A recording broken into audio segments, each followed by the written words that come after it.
আসসালামু আলাইকুম, কেমন আছেন সবাই? নতুন আরও একটি ভিডিওতে সবাইকে স্বাগতম। আজকে আমি কথা বলবো আপনারা কিভাবে ইউরোপের দেশ নেদারল্যান্ডসে পড়তে যাবেন এবং পড়াশোনা করার পর কী কী ফ্যাসিলিটিস পেতে পারেন। আলোচনা করব এ টু জেড। সো ভিডিওটা একদম স্কিপ করবেন না, সম্পূর্ণ দেখতে থাকুন। আর আপনি যদি আমার চ্যানেলে নতুন হয়ে থাকেন তাহলে এখনই সাবস্ক্রাইব করে বেল আইকনটি বাজিয়ে দিন, কারণ আমি সবসময় এমন ইনফরমেটিভ ভিডিও করতে থাকি। সো চলুন ভিডিওটি শুরু করা যাক। ফার্স্টেই চলুন জেনে নেওয়া যাক যে নেদারল্যান্ডস দেশ কেমন এবং বেশিরভাগ স্টুডেন্টসরা কেন নেদারল্যান্ডস পড়তে যেতে চায়। তো নেদারল্যান্ডস উত্তর পশ্চিম ইউরোপের একটি দেশ, যার রাজধানী হচ্ছে আমস্টারডাম এবং জাতীয় ভাষা হচ্ছে ডাচ। এছাড়া ইংরেজি সহ আরও কয়েকটি ভাষাও কিন্তু সেখানে প্রচলিত আছে। দেশটির মোট আয়তন 41,543 বর্গ কিলোমিটার এবং দেশটির মুদ্রা ইউরো। নেদারল্যান্ডসের ইউরোপের সেনজেনভুক্ত একটি দেশ এবং দেশটি পড়াশোনা করার জন্য বিশ্বের অন্যতম সেরা একটি দেশ হিসেবে বিবেচিত হয়। প্রায় সব বিশ্ববিদ্যালয়ে স্নাতক এবং স্নাতকোত্তর পর্যায়ে প্রধান ভাষা হিসেবে ইংরেজি ব্যবহার করা হয়ে থাকে। দেন ইউরোপের দেশগুলোর মধ্যে নেদারল্যান্ডসের পড়াশোনার সুযোগ কিন্তু অনেক বেশি। পড়াশোনার মান আর বসবাসের নির্ভরতার কারণে দেশটিতে পড়তে যান বিশ্বের নানা দেশের শিক্ষার্থীরা। নেদারল্যান্ডসে পড়াশোনার মান ইউরোপের নয়, শুধু বিশ্বেও সমানভাবে সমাদৃত এবং স্বীকৃত। দেশটিতে বিশ্বের বিভিন্ন দেশের শিক্ষার্থীদের জন্য প্রতি বছর অনেক বৃত্তিও প্রদান করা হয়ে থাকে। আপনি চাইলে ব্যাচেলর, মাস্টার্স, পিএইচডি এবং বিভিন্ন শর্ট কোর্সেও কিন্তু দেশটিতে পড়াশোনা করতে যেতে পারেন। ব্যাচেলর কোর্সগুলো নর্মালি 3 থেকে 4 বছর মেয়াদি, মাস্টার্স কোর্সগুলো 1 থেকে 2 বছর মেয়াদি এবং পিএইচডি এবং ডক্টরাল যে কোর্সগুলো আছে সেগুলো 3 থেকে 5 বছর মেয়াদি হয়ে থাকে। এর মধ্যে বেশিরভাগই ব্যাচেলর কোর্স ডাচ ভাষায় পড়ানো হয়, তবে মাস্টার্স এবং ডক্টরাল যে কোর্সগুলো আছে এগুলো কিন্তু ইংরেজিতেই পড়ানো হয়। ব্যাচেলর লেভেলেও কিছু কিছু ইংরেজিতে কোর্স রয়েছে, তবে সেগুলো খুবই কম। দেন চলুন জেনে নেওয়া যাক আপনি কেন আসলে নেদারল্যান্ডসে পড়তে যাবেন। নেদারল্যান্ডসে পড়তে যাওয়ার অনেক কারণই থাকতে পারে, এর মধ্যে অন্যতম কয়েকটি কারণ চলুন আমরা জেনে নেই। এখানে আপনি যদি নেদারল্যান্ডসে পড়তে যেতে চান তাহলে কিন্তু আপনি পাবেন উচ্চমানের শিক্ষা ব্যবস্থা, অর্থাৎ ডাচ যে বিশ্ববিদ্যালয়গুলো আছে এখানে শিক্ষার মান খুবই উন্নত এবং ডিগ্রি কিন্তু সর্বজনীন স্বীকৃত। অন্যান্য ইউরোপীয় দেশের তুলনায় পড়াশোনা এবং জীবনযাত্রার খরচ অনেক কম হয়। এখানে কিন্তু অনেক শিক্ষার্থীরাই আপনার ইন্টারেস্টেড হয়ে থাকে পড়াশোনা করার জন্য। এছাড়াও কিন্তু আপনি এখানে খুব সহজেই পেয়ে যাবেন স্কলারশিপের সুযোগ সুবিধা। আপনি যদি নেদারল্যান্ডসে পড়তে যান আপনি আন্তর্জাতিক সম্প্রদায়ের অংশ হয়ে যেতে পারবেন খুব সহজেই, কারণ নেদারল্যান্ডসে প্রতি বছর 119টি দেশ হতে প্রচুর বিদেশি শিক্ষার্থীরা কিন্তু উচ্চ শিক্ষা নিতে আসে। সো আপনি যদি নেদারল্যান্ডসে পড়তে চান তাহলে কিন্তু আপনি খুব সহজেই একটি আন্তর্জাতিক যে সম্প্রদায় আছে স্টুডেন্টদের, তাদের সাথে কিন্তু মিলে পড়াশোনা করতে পারবেন। দেন হচ্ছে মূল্যবান দক্ষতা অর্জন, অর্থাৎ ডাচ যে শিক্ষা ব্যবস্থা আছে এটা কিন্তু পুরোটাই হচ্ছে গবেষণা কেন্দ্রিক। অর্থাৎ আপনি যদি এখানে পড়াশোনা করেন তাহলে আপনি এখানে যা শিখবেন পুরোটাই হবে হাতে কলমে। আর আপনারা জানেন যে জীবনে সফল হতে হলে যে সকল দক্ষতা দরকার সেগুলো কিন্তু হাতে কলমে হওয়া খুব বেশি জরুরি। অর্থাৎ আপনি যদি নেদারল্যান্ডসে উচ্চশিক্ষা অর্জন করতে আসেন তাহলে এগুলো কিন্তু খুব সহজেই আপনি শিখে নিতে পারবেন। দেন হচ্ছে বিশ্বের সবথেকে নিরাপদ ও সুখী দেশগুলোর মধ্যে একটি হচ্ছে কিন্তু নেদারল্যান্ডস। আপনার বিশ্বের যে গ্লোবাল পেস ইন্ডেক্স আছে এটার অনুসারে নেদারল্যান্ডস বিশ্বের সবথেকে নিরাপদ এবং সুখী দেশগুলোর মধ্যে 10টির মধ্যে একটি। তো আপনারা বুঝতেই পারতেছেন যে আপনি যদি যান এখানে কিন্তু আপনি খুব সুখে শান্তিতে বসবাস করতে পারবেন। দেন হচ্ছে নেদারল্যান্ডসকে বলা হয় ইউরোপের গেটওয়ে, অর্থাৎ নেদারল্যান্ডস এমন একটি দেশ এখান থেকে কিন্তু আপনি চাইলেই ইউরোপের অন্যান্য দেশগুলোতে খুব সহজেই যাতায়াত করতে পারবেন। আন্তর্জাতিক কেরিয়ারের প্রচুর সুযোগ সুবিধা। নেদারল্যান্ডস হচ্ছে বিশ্বের 18তম অর্থনৈতিক সমৃদ্ধশালী একটি দেশ এবং এইখানে কিন্তু বিভিন্ন বহুজাতিক কোম্পানিগুলো অবস্থিত। ফিলিপস এবং হেইকেনের মতো বিভিন্ন কোম্পানি কিন্তু এখানে অবস্থিত। সো আপনি যদি চান এখানে পড়াশোনা করে কিন্তু খুব সহজেই আপনি এই বহুজাতিক কোম্পানিগুলোতে চাকরি পেয়ে যেতে পারেন।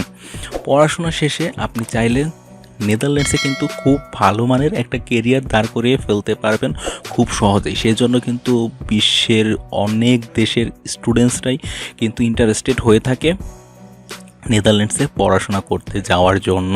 দেন চলুন এবার জেনে নেওয়া যাক যে নেদারল্যান্ডসের ইউনিভার্সিটিগুলোতে ইনটেকটা কখন আসলে। নেদারল্যান্ডসের ইউনিভার্সিটিগুলোতে ইনটেক হচ্ছে দুইটি, একটা হচ্ছে ফেব্রুয়ারিতে এবং আরেকটা হচ্ছে সেপ্টেম্বরে। দেন চলুন এবার জেনে নেওয়া যাক যে নেদারল্যান্ডসের কয়েকটি আপনার সুপরিচিত ইউনিভার্সিটির নাম। তো নেদারল্যান্ডসের ইউনিভার্সিটিগুলোর মধ্যে সুপরিচিত কয়েকটি ইউনিভার্সিটি হচ্ছে Amsterdam university, university of Twente, Tilburg university, Leiden university, ইউটেট ইউনিভার্সিটি। এই ইউনিভার্সিটিগুলো হচ্ছে খুবই সুপরিচিত ইউনিভার্সিটি নেদারল্যান্ডসের মধ্যে। সো দেন চলুন জেনে নেওয়া যাক যে আসলে নেদারল্যান্ডসে ইন্টারন্যাশনাল স্টুডেন্টদের জন্য কেমন আপনার টিউশন ফিটা হয়ে থাকে। তো নেদারল্যান্ডসে যারা ইউরোপীয় ইউনিয়নের শিক্ষার্থী আছে তাদের জন্য টিউশন ফিটা একটু লো হয়ে থাকে 1800 থেকে 4000 ইউরোর মধ্যে। আর নেদারল্যান্ডসে যারা ইন্টারন্যাশনাল শিক্ষার্থী হিসেবে পড়তে যায় তাদের কিন্তু টিউশন ফিটা 6000 থেকে 2000 ইউরো পর্যন্ত হয়ে থাকে। এটা হচ্ছে বিভিন্ন কোর্স ভেদে। আপনি যে কোর্সে পড়তে যাবেন সেই কোর্সের কোর্স ফিটা অবশ্যই দেখে নেবেন। দেন চলুন জেনে নেওয়া যাক যে আপনারা যে নেদারল্যান্ডসে পড়তে যাবেন, নেদারল্যান্ডসের ইউনিভার্সিটিগুলোতে আপনার কি কি ডকুমেন্টস লাগবে এবং কি কি যোগ্যতা লাগবে এবং সেগুলো কিভাবে প্রসেস করবেন। তো আপনারা যদি আন্ডার গ্র্যাজুয়েটে পড়তে যেতে চান সেক্ষেত্রে কিন্তু আপনার অবশ্যই এসএসসি এবং এইচএসসি পর্যন্ত কমপ্লিট থাকা লাগবে, এবং আপনি যদি মাস্টার্স অথবা পিএইচডি পড়তে যেতে চান সেক্ষেত্রে কিন্তু আপনার এসএসসি, এইচএসসি এবং আন্ডার গ্র্যাজুয়েট পর্যন্ত কমপ্লিট থাকা লাগবে। দেন চলুন জেনে নেওয়া যাক যে এবার আপনার কি কি ডকুমেন্টস লাগবে। তো আপনি যদি আপনার হচ্ছে আন্ডার গ্র্যাজুয়েট অথবা মাস্টার্সে পড়তে যেতে চান সেই ক্ষেত্রে কিন্তু অবশ্যই আপনার যেসব ডকুমেন্টসগুলো লাগবে তার একটা হচ্ছে আইএলটিএস স্কোর, অর্থাৎ আপনার যে ল্যাঙ্গুয়েজ রিকোয়ারমেন্ট এটার জন্য আইএলটিএস লাগবে, এবং আইএলটিএস যদি আপনার 6 হয় তাহলে কিন্তু আপনি খুব সহজেই আপনার এটা অ্যাপ্রুভ হবে। দেন আপনার যদি আন্ডার গ্র্যাজুয়েট পড়তে চান সেক্ষেত্রে আপনার এসএসসি এবং এইচএসসির যে ডকুমেন্টগুলো আছে এগুলো আপনার এডুকেশন বোর্ড এবং আপনার যে নির্দিষ্ট বোর্ড আছে সেখান থেকে অ্যাটাস্টেড করে নেবেন। এবং আপনি যদি মাস্টার্সে পড়তে যেতে চান সেক্ষেত্রে আপনার যে ব্যাচেলর ডিগ্রির যে আপনার গ্র্যাজুয়েটের যে আপনার ডকুমেন্টগুলো আছে সেগুলো আপনার ইউনিভার্সিটি থেকে অ্যাটাস্টেড করে নেবেন। দেন সবগুলো ডকুমেন্টস এডুকেশন মিনিস্ট্রি এবং ফরেন মিনিস্ট্রি থেকে আপনার অ্যাটাস্টেড করে ভেরিফাই করে নেবেন। দেন আপনাদের যখন ভেরিফাই করা হয়ে যাবে দেন লাগবে হচ্ছে আপনাদের হচ্ছে যে মোটিভেশনাল লেটার। আপনারা জানেন যে বাইরে যারা পড়তে যেতে চায় তাদের জন্য কিন্তু মোটিভেশনাল লেটারটা খুবই গুরুত্বপূর্ণ, কারণ মোটিভেশনাল লেটারের উপর কিন্তু আসলে অনেক কিছু নির্ভর করে। আপনারা যত ভালোভাবে মোটিভেশনাল লেটারটা লিখতে পারবেন ততই কিন্তু আপনারাদের যে চান্স পাওয়ার ক্যাপাবিলিটি এটা কিন্তু বেড়ে যাবে। দেন লাগবে হচ্ছে আপনার রিকমেন্ডেশন লেটার, অর্থাৎ আপনি যে নেদারল্যান্ডসে পড়তে যাবেন এই মর্মে আপনার দেশে যে ইউনিভার্সিটিতে অথবা ইনস্টিটিউশনে পড়াশোনা করেছেন এখানকার একজন আপনার প্রফেসর সে কিন্তু আপনাকে রিকমেন্ড করে একটি লেটার লিখে দেবে যে হ্যাঁ আপনি নেদারল্যান্ডসে পড়াশোনা করতে পারবেন, নেদারল্যান্ডসে পড়াশোনা করার যোগ্য। তো এই রিকমেন্ডেশন লেটারটা কিন্তু আবার তারা ওই আপনি যে ইউনিভার্সিটিতে ভর্তি হতে যাচ্ছেন সেখান থেকে কিন্তু রিচেক করা হবে। দেন লাগবে হচ্ছে আপনার ব্যাচেলরের যে থিসিস অথবা ইন্টার্নশিপ আপনি যদি রিপোর্ট থাকে সেটা আপনার লাগবে। দেন লাগবে হচ্ছে আপনার স্টেট অফ পারপাস, অর্থাৎ আপনি যদি আপনি যে আপনার কোর্সে পড়াশোনা করতে যেতে যাচ্ছেন এই কোর্সে আপনি পড়াশোনা করার পর আসলে কী করতে চান। হ্যাঁ, তো এটা ব্রিফলি লিখে আপনি যে আপনার যে কোর্স আছে এই অনুপাতে লিখবেন যে আসলে আপনি ফিউচারে আপনার কোর্স থেকে কি করতে চাচ্ছেন। তো এটাই কিন্তু লিখবেন আপনি স্টেট অফ পারপাসে। তো আশা করি বুঝতে পেরেছেন। দেন আপনি যখন আপনার এই সকল ডকুমেন্টসগুলো জমা দেবেন, জমা দেওয়ার পর কিন্তু আপনার যদি তারা ভার্সিটি থেকে অ্যাকসেপ্ট করে নেয় আপনার যে ডকুমেন্টসগুলো আছে সবগুলো ডকুমেন্টস, তাহলে কিন্তু তারা আপনাকে অ্যাকসেপ্টেন্স যে লেটার আছে এটা পাঠিয়ে দেবে। দেন কিন্তু আপনি ভিসার জন্য অ্যাপ্লাই করবেন।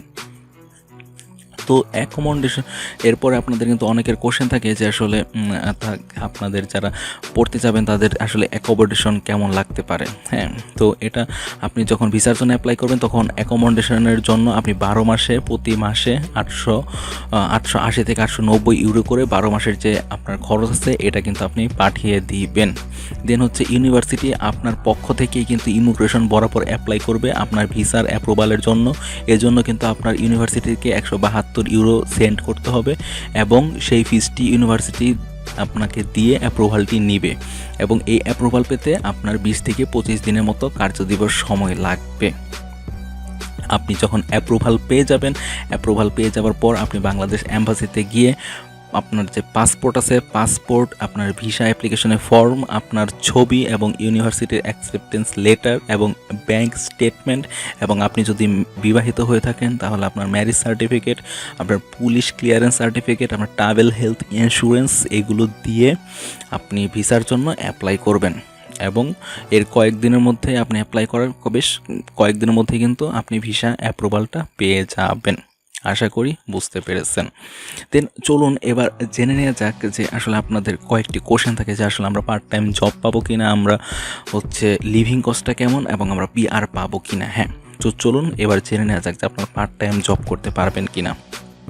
তো নেদারল্যান্ডসের স্টুডেন্টসরা কিন্তু পার উইকলি আপনার 16 ঘন্টা করে জব করতে পারে, অর্থাৎ 16 ঘন্টা জবের অনুমতি আছে, বাট স্টুডেন্টরা কিন্তু 20 থেকে 30 ঘন্টা পর্যন্ত জব করে থাকে এবং পার আওয়ারলি কিন্তু তারা $8 থেকে $9 মতো পেমেন্ট পেয়ে থাকে। দেন অনেকের কোশ্চেন থাকে যে আসলে লিভিং কস্টটা কেমন। নেদারল্যান্ডসের লিভিং কস্টটা হবে 800 থেকে 1200 ইউরোর মধ্যে। এই আপনার লিভিং কস্টটা কিন্তু অনেকটাই ডিপেন্ড করবে নিচের উপর, আপনি আসলে কীভাবে খরচ করবেন এটার উপরে কিন্তু আসলে ডিপেন্ড করে লিভিং কস্টটা। তো 800 থেকে 1200 ইউরোর মধ্যেই কিন্তু আপনাদের লিভিং কস্টটা হয়ে যাবে। অনেকের কিন্তু আসলে জানার ইচ্ছা থাকে আপনাদের যে আসলে আমরা PRটা পাবো কিনা। হ্যাঁ, আপনারা অবশ্যই PR পাবেন। আপনাদের যে কোর্সে পড়াশোনা করতে যেতে চাচ্ছেন সেই কোর্সে যদি পড়াশোনা করার পর আপনাদের যখন PSW দেওয়া হবে, অর্থাৎ পোস্ট স্টাডি ওয়ার্ক পারমিট দেওয়া হবে, ওই সময়ের মধ্যে যদি আপনারা একটি ফুল টাইম জব ম্যানেজ করে ফেলতে পারেন এবং আপনারা যদি একটানা 5 বছর স্টে করেন তাহলে কিন্তু অবশ্যই আপনাদের PR পাওয়ারটা পসিবিলিটি বেড়ে যাবে এবং আপনারা PRটা কিন্তু পেয়ে যাবেন। এক্ষেত্রে কিন্তু PSW যে আপনাদের ওয়ার্ক পারমিট, এটা কিন্তু আপনাদের সাবজেক্ট রিলেটেড না হলেও হবে। আশা করি বুঝতে পেরেছেন। তো এরপরও যদি আপনাদের আরও কোনো কোশ্চেন থাকে আমাকে কমেন্ট বক্সে জানাবেন, আমি রিপ্লাই করার চেষ্টা করব। সো আজকে এতটুকুই, সবাই ভালো থাকবেন, খোদা হাফেজ।